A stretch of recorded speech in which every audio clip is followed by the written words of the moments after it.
Golden State Media Concepts Technology Podcast covers everything tech. The hottest mobile phones, tablets, games. We review it, rate it, test it.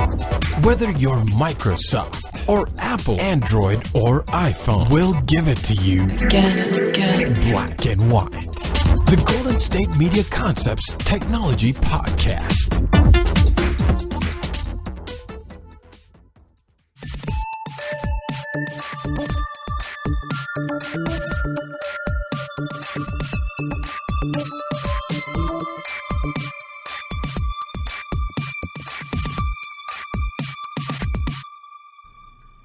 Hello everybody, this is Jay bringing another episode of the GSMC Technology Podcast, brought to you by the GSMC Podcast Network.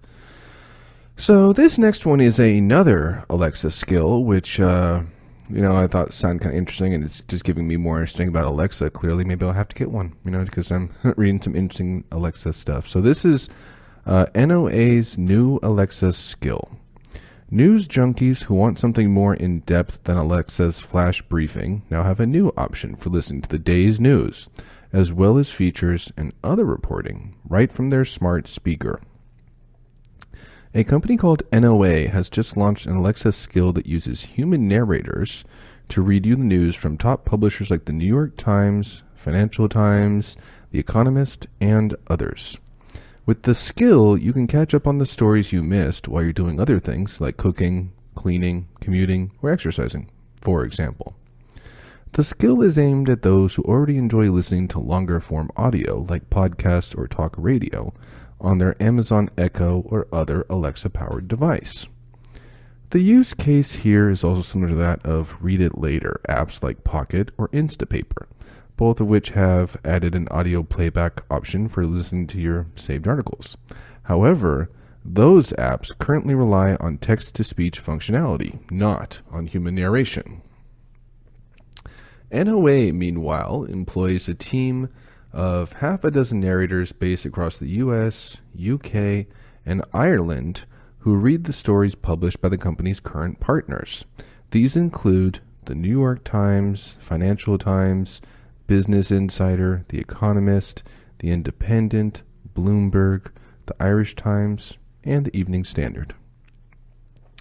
That list will grow in 2019 to include more news organizations and magazine partners, the company says.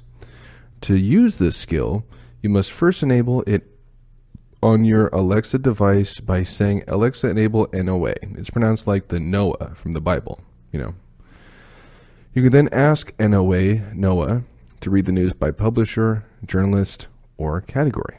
For example, you can say, "Alexa, open Noah and play the New York Times," or "Alexa, ask Noah to play Tim Bradshaw," or "Alexa, open Noah and play technology." Not all articles from the publisher partners will be available, explains Noah CEO Gareth Hickey. Only a limited subset of articles lend themselves well to audio, namely the opinion and feature style stories, essentially longer-form journalism, he says. The skill also employs a metered access paywall that allows listeners to... what did I just see here? That allows listeners to stream up to 10 articles per week for free. To listen to more, you have to subscribe at $7.99 per month for unlimited access. The company doesn't currently support Amazon Pay, so you have to sign up at Noah's website or through its mobile apps if you want to upgrade. The Alexa skill is the latest from the Dublin-based startup Noa, founded in 2015 by Hickey and Shane Ennis, with the goal of providing access to audio journalism. While audio journalism is a core part of our offering, personalized discovery and quality curation are equally as important. The goal isn't to inundate users with audio articles, but instead to help them learn and understand the news, Hickey says. Given Noah's focus on audio, smart speakers make sense as the next big platform to address, especially now that they've reached critical mass. The startup raised $600,000 last year, Hickey notes. It's not the only company working to provide human narration of the news for the booming smart speaker market. Spoken Layer, for instance, currently powers Spoken Edition podcasts for many news publishers, including TechCrunch. And Amazon's Audible channels launched with spoken word recordings from publishers like the Wall Street Journal, the New York Times, Harvard Business Review, Foreign Affairs, Charlie Rose, McSweeney's, The Onion, and other periodicals. Noa's Alexa skill is called Noa, Journalism Narrated, and is free to install and use for up to 10 articles per week. Noa also has a limited presence on Google Home, allowing listeners to hear 4 editors' picks each day. But its next version will allow for journalist, publisher, and category navigation, the same as on Alexa. Noa will soon launch on Android Audio and CarPlay as well. So, what do I think about this? I think it's interesting. It's definitely a different way to listen to the news. That's for sure. I think that's true. But I don't know. I mean, I guess I won't lie. It'd be nice if I were trying to do a couple things at once. To be able to listen to the news in this fashion would kind of be cool. I think I wouldn't be against that. But I don't know. Usually, if I want to listen to the news, I'll find it on my email. That's how I'll get the biggest news stories, and sometimes Facebook is where I'll get my news these days. I don't really listen to TV news. I just don't really do it, and I wonder if this may harm TV news in the long run. I wonder. It seems like maybe it could possibly do that, and yet maybe at the same time, maybe it'll open some new doors for them. I don't know. I mean, it's interesting. I will admit, podcasts are pretty popular to the extent to where some celebrities are doing it. So I think this sounds like a form of that. And I guess it's not bad. I don't know. I mean, for me, this is something that I'm intrigued by and I'm curious to know more about. But at the same time, I'm like, yet I don't know. I don't know. Like looking at this long term, I'm like, is this going to be just a fad, or is this something that's going to last? That's what I wonder. I wonder if okay, so Noa's going to have where you can listen to news stories on audio. And it sounds like they may even have either people or maybe the journalists themselves, audioing those articles. So that's interesting. Yeah, I don't know. I'm just this is one of those articles where I'm like, okay, that's definitely different. That's definitely new. It's definitely an interesting technology thing, but this is something I'm like, well, is this going to be a good thing or not? And I don't know. For me, do I want to do this when, I might be able to hear those same stories or read those same stories online for free? I mean, I don't know. I mean, I don't even think for the big news stories you need to pay $8 to hear them. I don't think. I mean, I think you could probably just, read those online or even listen to them on your phone. I want to say for no cost. I want to say that.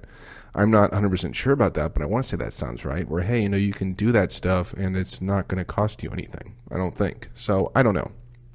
So doing this where it's like, hey, you can listen to 10 a day for free, okay, which I think that's a pretty good amount. I do, but then you get those articles only 200-300 words. It's not going to take that long to get through 10, to be fair. Not really. And I don't know, maybe it's just I'm not as much of I'm not as keen to listening to the news while I'm doing whatever I'm doing through the course of the day. So maybe this is just something that just wouldn't apply to me. And again, I haven't used Alexa before, so I'm just I'm not, that market. I'm not the kind of person I go, oh yeah, I want have an Alexa. I do this, I do that with it. I don't have those things. So maybe for those who do like to listen to a lot of news and just want to try to do it while they're, cooking or cleaning or something like that, this is a great thing for you, and it'd give you a chance to probably listen to more news stories. And I don't know, maybe $8 for unlimited access isn't that bad. Maybe not. It is a little weird that you have to go on the website to do it. You couldn't do it on your Alexa or something like that. So that's a little weird. And I find that might be a little, annoying where it's like, man, I want to do this, but I can't because, I don't have, a computer with me right now or something like that where I can do it. So this is something that is interesting, and it's not a bad idea. It has some potential, but I definitely want to know more about it, and I would like to see, is this going to take off or not? That's just the truth. That's what I think about this. But if you use Alexa, this may be a great thing for you. So we're going to take ourselves a short little break right now. We'll be back in a moment with more technology news. Do you want to be healthier, yet you just don't know what to do? All these shows telling you this and that, but nothing seems to work. Well, listen close. Golden State Media Concepts has got something great for you. The Health and Wellness Podcast dedicated to workout trends, healthy eating habits, diet, and everything about healthy living. Join us in our banters as we help you not just live life to the fullest, but live it to the healthiest.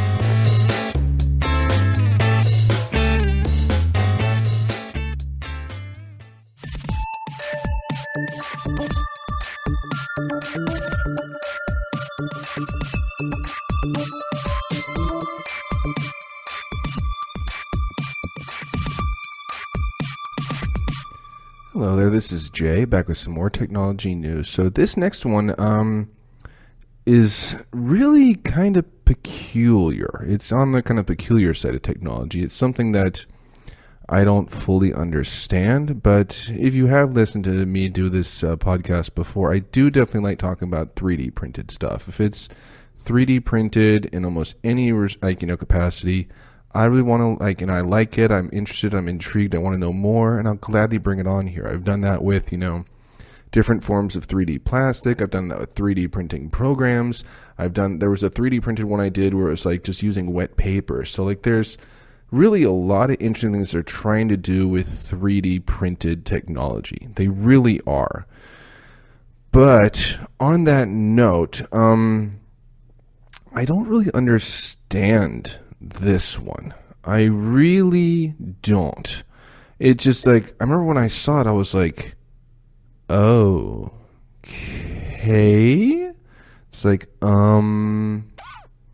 why exactly would they do this?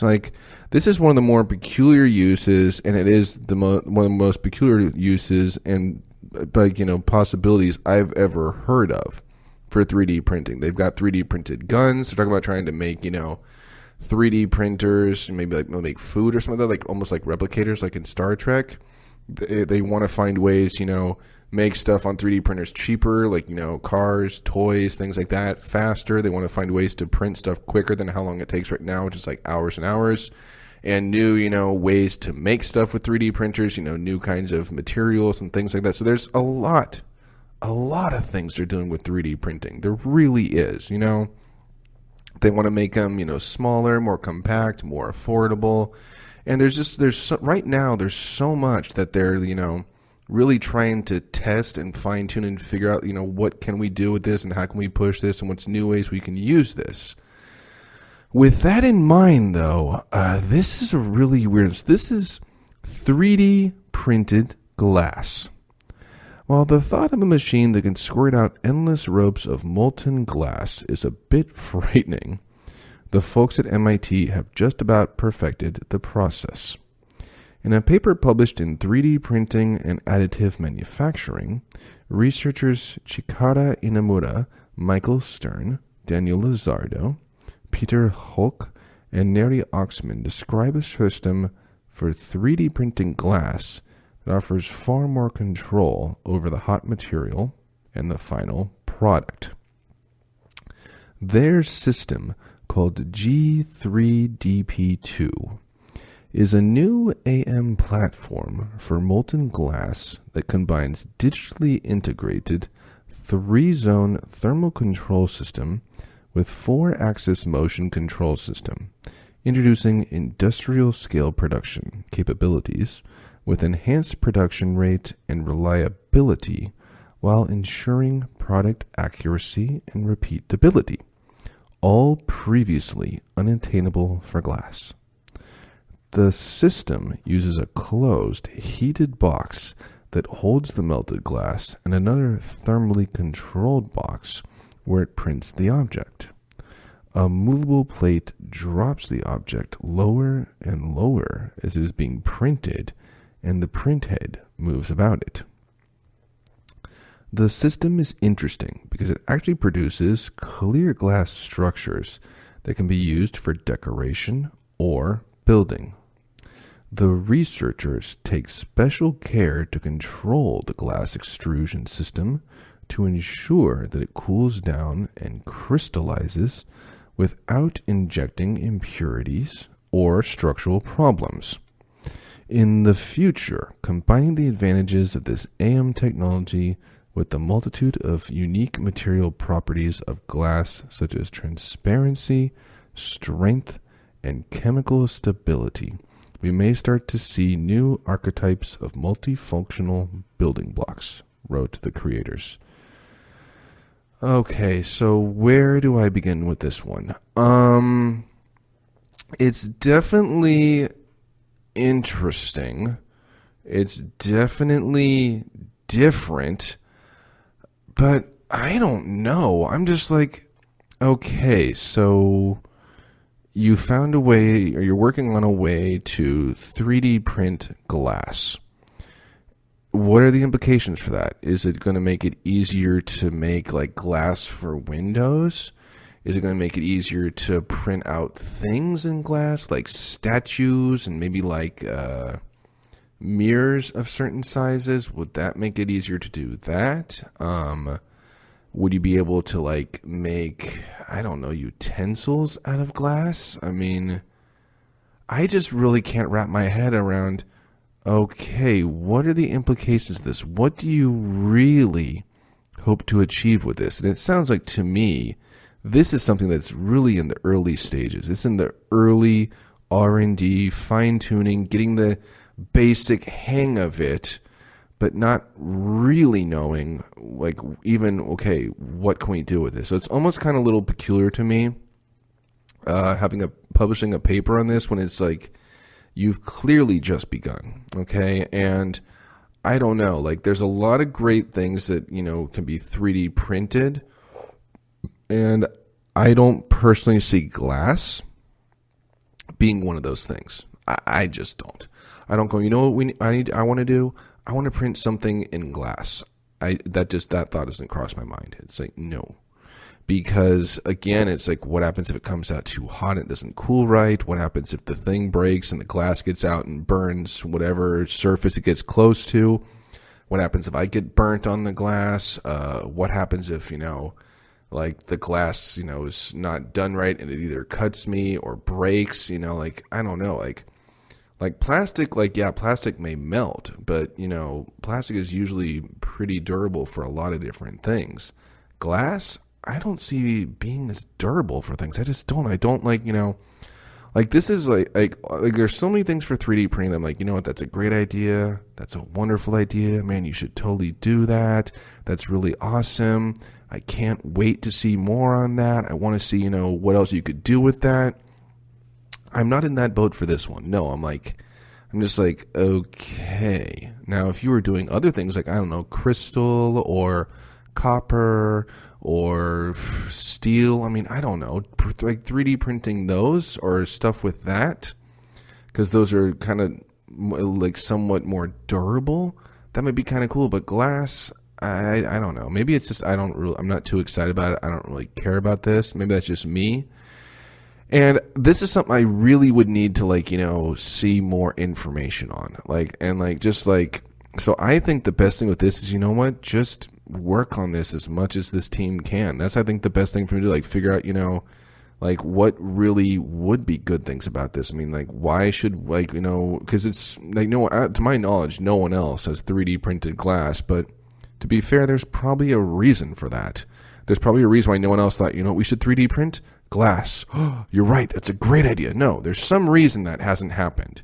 And, you know, like that, like, yeah, like they're doing other materials. There are other materials they're trying, but glass isn't one that has been tried before. And you know what? I have a feeling that they may do all this research and find out, okay, that was not a good idea. Back to the drawing board. That's what I think is going to happen. Now, mind you, I could very well be wrong. It's a total possibility. It just, I have a hunch I feel like that's what may happen here. You know, you're going to do all this years of research and just find, okay, let's try to find or work with some other, you know, metal or solid that, you know, maybe will be better and we can find more good stuff for, you know, because this, I just don't understand where, how this could be good. I just don't see it. It's not clicking with me of, oh yeah, that's what you should do, 3D printing class. I don't see it. So we're going to take ourselves another short little break right now, but don't worry, I'll be back in a moment with more technology news. Tired of searching the vast jungle of podcasts? Now listen close and hear this out. There's a podcast network that covers just about everything that you've been searching. Hey! The Golden State Media Concepts Podcast Network is here. Nothing less than a podcast bliss with endless hours of podcast coverage. From news, sports, music, fashion, cooking, entertainment, fantasy, football, and so much more. So stop lurking around and go straight out to the Golden State Media Concepts Podcast Network. Guaranteed to fill that podcast itch. Whatever it may be. Visit us at www.gsmcpodcast.com. Follow us on Facebook and Twitter, and download us on iTunes, SoundCloud, and Google Play.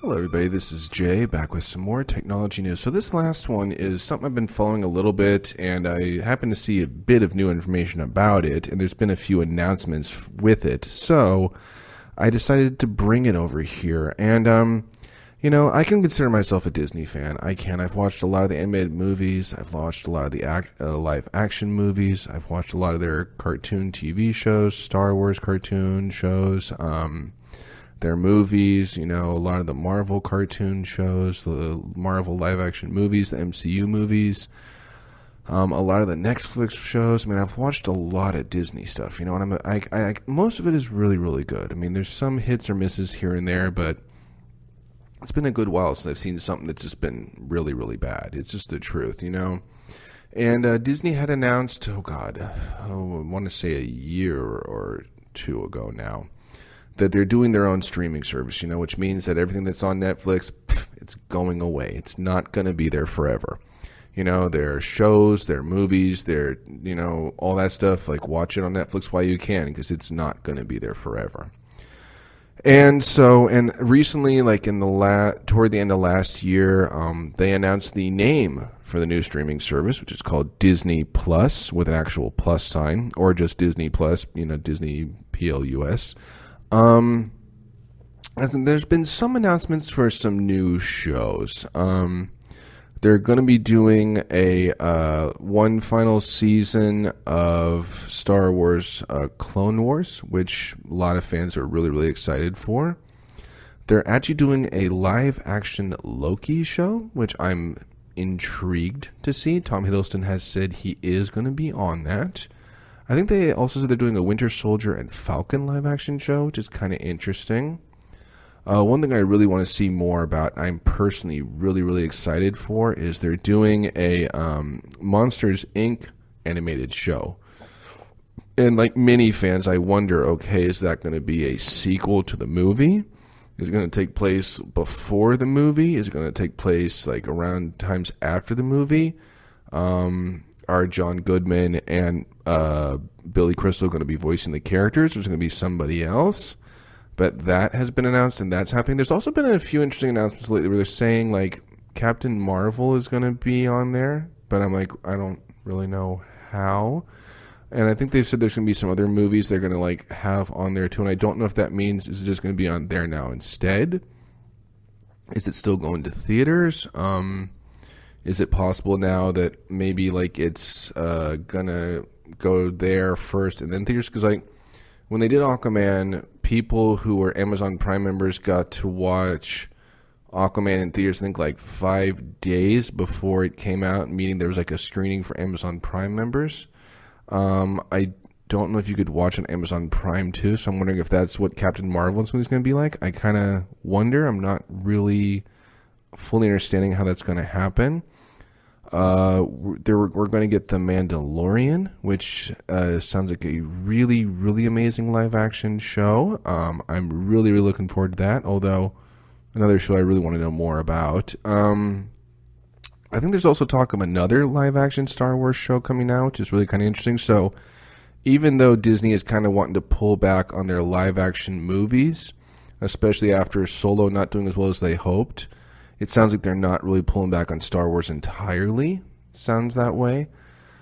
And yeah, like this streaming service sounds like they're going to do a lot of stuff. And there's been, I kind of talked about this a little bit already, but there's been like Iron Fist was pulled from Netflix after its second season, which was a really good season, by the way. Then they pulled Luke Cage, which, again, really good second season, really big surprise. Then they pulled Daredevil, or they've all been canceled, I should say. They've all been canceled. And it seems like after Daredevil, it's like they're going to probably just cancel everything on Netflix and put it back on their streaming service. Now, I don't think this has ever actually been confirmed. I think it's just kind of what fans are predicting at this point. There's been, of course, online, there's been some articles that say, no, that's not happening. You're never going to see these characters again. But then I've also heard on the other side of the coin, there's people go, oh, no. That is still happening. Disney Plus and Disney has already said, no, we're taking these off of Netflix, but we're going to bring them back on ours. So there's conflicting stuff there. They're also bringing back a new Muppet show, which the last Muppet show, it was a show I tried to get excited for. I tried to like it. I watched every episode, but it's kind of not really what I expected. It's not what a lot of fans wanted, and it didn't really do that well. It was one of those shows when it got canceled, I'm like, I can see why that happened. Little bummed it happened. Little, it's a little bit of a shame it happened, but yeah, it was basically like, let's do The Office, but with the Muppets. It was not a bad attempt, but it just was clearly, I guess, not what fans want. It's like, well, that's too bad, but that's how that happened. So we don't know anything about that. I personally hope that it'll be another variety show, because it seems like they do better with those. Even Muppets Night, which some people didn't really like, I really enjoyed. Not that it was a great variety show, and they had some really cool guest stars in there, some really cool sketches. So I think it'd be better to go that route. Personally, I think it'd be a great idea to do that. And that's just some of the stuff that's been announced for Disney Plus. I'm sure there's going to be a lot more as it gets closer to its launch. I read that it's supposedly September this year is when it's launching, but I wouldn't, quote me on that. Yeah, that's not, written in stone. For all I know, that may not be true at all. And that's just the reality. I'm like, that may not be true. I don't know. But that's, I think, like the tentative date I've read. D23 is going to be this August, so I would imagine there probably will be a number of announcements for a number of their new things that are going to be on the streaming service. There might be more of a concrete date announced then, I would imagine. And hopefully, I personally hope we get to see, some more, trailers for some of these shows, some clips, announcements. I'd love to hear all that stuff, because a lot of these shows sound like pretty good concepts. They really do. They sound like good ideas. They sound like could be a lot of fun. But yeah, I want to know more about them. I really do, because I can't even say Disney does a bad job with their animated shows all the time, but some of the ones they've done late, like for younger audiences, just aren't the same. Like, don't be wrong, I like The Lion Guard. It's not a bad show, but it's not the same as The Lion King 1 or 2. It's just not. Sorry, it just isn't. It's just the reality. So, yeah, that's what we know about Disney Plus at the moment. I don't even know if there's a price for it yet, like how much it'll be a month or a year. I don't think there is. I would imagine this spring or this summer we might learn more about that, because I would imagine they'd want people to start signing up now, kind of like DC Universe did.